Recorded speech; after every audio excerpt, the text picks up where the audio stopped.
Ladies and gentlemen, it is October 11th, 2025, and I am your favorite Purple Heart veteran, David Kendrick Jr., owner of Land Speaking Agency, coming to you today on a Saturday to talk about credibility when it comes to selecting your keynote speaker. Now, let's say that you're in a marketing department and your organization has an event coming up in March of 2026, and you're looking for a keynote speaker. Let's say that within your budget for this event, they allocated, let's say, $12,000 for you to hire a professional speaker. And let's say that you are a professional speaker and your rate is $12,000. How do you earn that? So what credentials do you have for somebody to go online, find you, and think, I would pay $12,000 to hear this person keynote speak for 45 minutes or more? Because the goal is, as a keynote speaker, to get those big paychecks, possibly once or more a month. I know, at least for me it is. And So what do you do to make sure that when you give a proposal, when you apply to a call for presentations, a call for speakers, that somebody picks you out of the hundreds, maybe thousands of speakers out there that applied for this one opportunity? I'm going to talk about credibility because as a professional speaker, I have competition. Whatever type of business you're in, you're going to have competition as well. And you're going to have to look at who your competition is and measure your credentials against theirs. And a lot of us, is just part of the ego. Man, I'm better than him. Or I'm better than her. Why did they choose him over me? Or when you're applying for whatever your business, whatever type line of business you're in, whether you provide a service or a product, why is nobody buying my service or product? It's better than what my competition offers. Well, let's talk about credibility, which is key in the professional speaking world. So at the start of all of my videos, I'm always going to qualify myself. I'm brand new, right? I'm old, but I'm new at the same time. Excuse me. I've been speaking since I was 23 years old, right? But I don't like social media. I'm sorry. I don't like this. I gave my first speech back in 2010, and there was no Instagram. There was no Facebook. I think there was a Facebook, but it wasn't what it is now.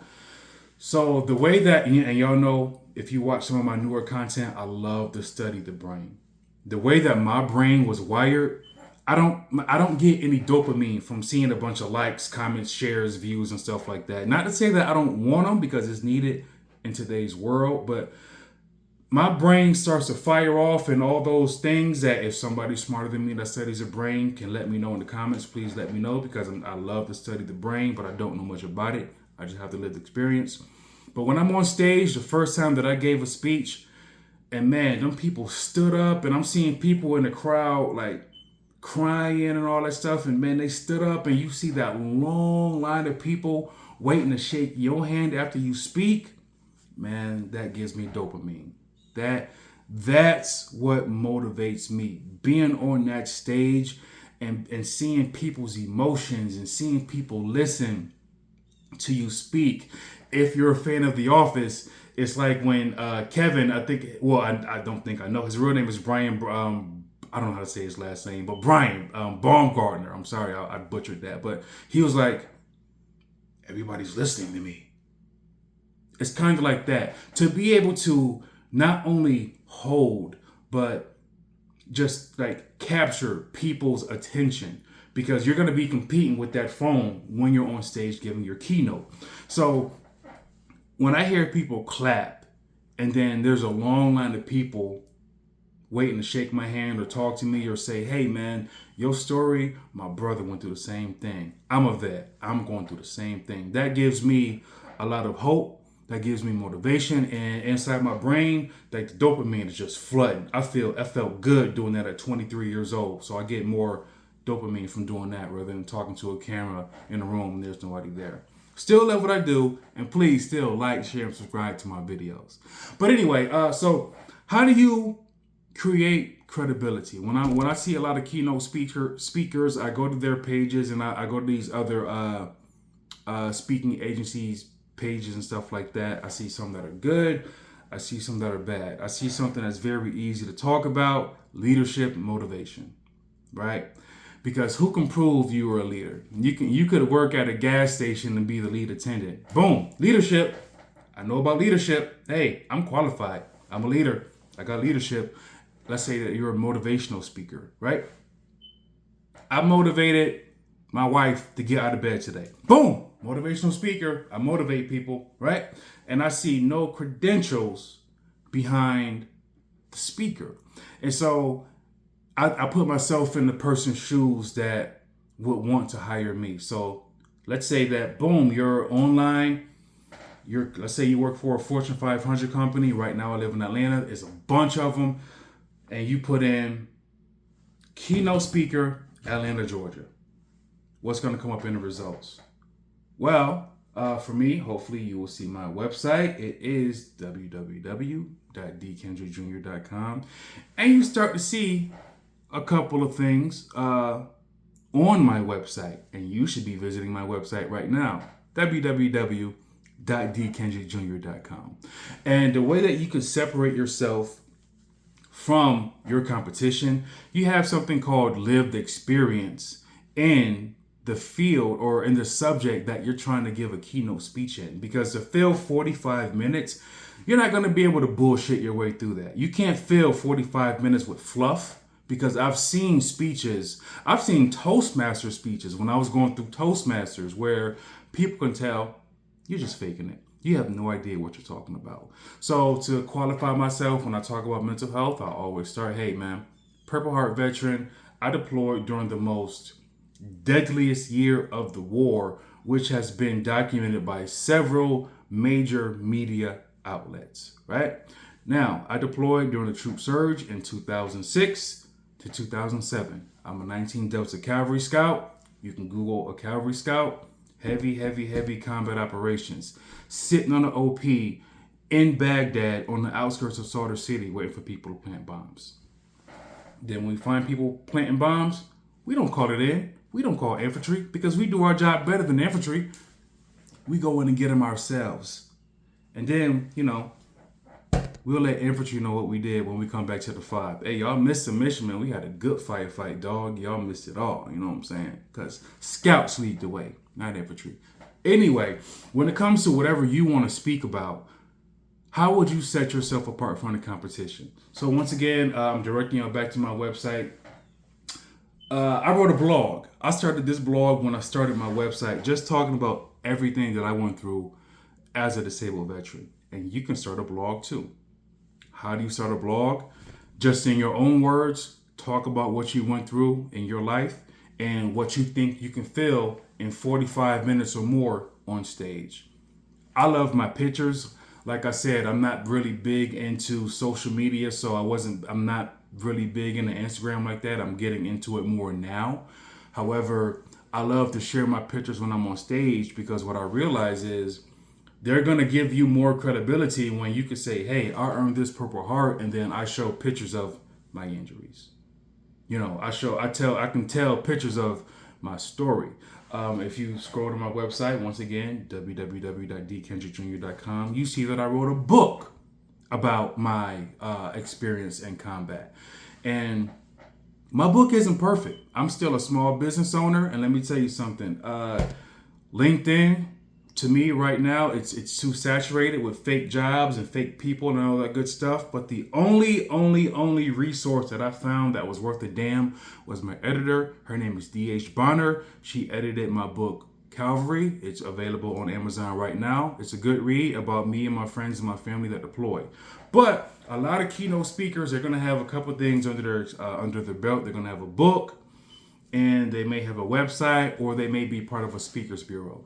I don't want to be part of a speakers bureau because I don't need to tell you how good I am, and I don't want anybody taking a portion of my money when I give my keynote speeches on stage.